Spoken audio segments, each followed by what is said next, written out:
ॐ व्यक्तां व्यक्तां गुणोत्तरं सुवदनं षट्त्रिशत्तत्त्वाधिकं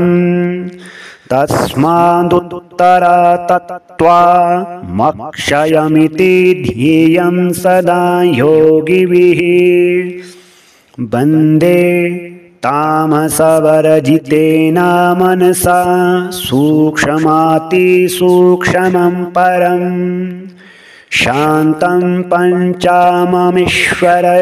वदनं खप्यापेतेजोमयम् ईशानं सूक्ष्ममव्यक्तं तेजः पुञ्जपरायणम् अमृतस्राविचित्रोपं वन्देऽहं पञ्चमं मुखम् व्यक्तागुणोत्तरं सुवदनं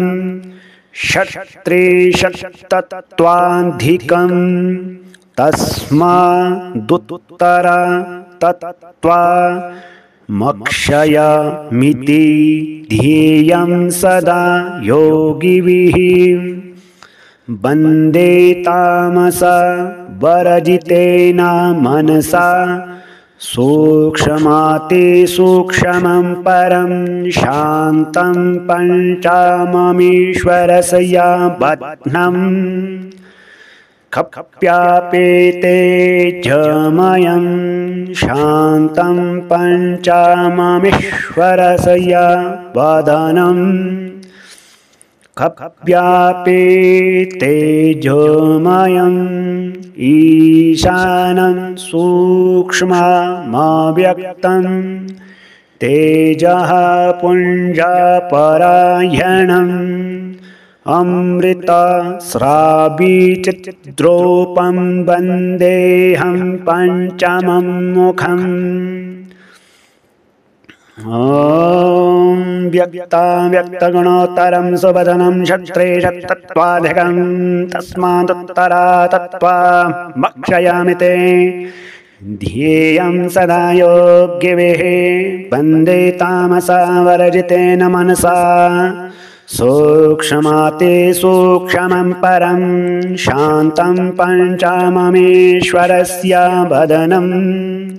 खप्यापेतेजोमयम् ईशानं सूक्ष्ममव्यक्तं तेजः पुञ्जपरायणम् अमृतस्राविचित्रोपं वन्देऽहं पञ्चमं मुखम् व्यक्तागुणोत्तरं सुवदनं षट्त्रिशत्तत्त्वाधिकं तस्मादुत्तरतत्त्वामक्षयमिति ध्येयं सदा योगिभिः वन्दे तामसवर्जितेन मनसा सूक्ष्मातिसूक्ष्मं परम् शान्तं पञ्चममीश्वरस्य वदनं खप्यापेतेजोमयम्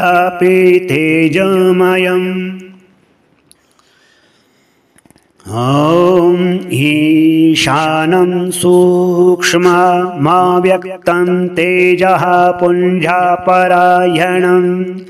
अमृतस्राविचित्रोपं वन्देऽहं पञ्चमं मुखम्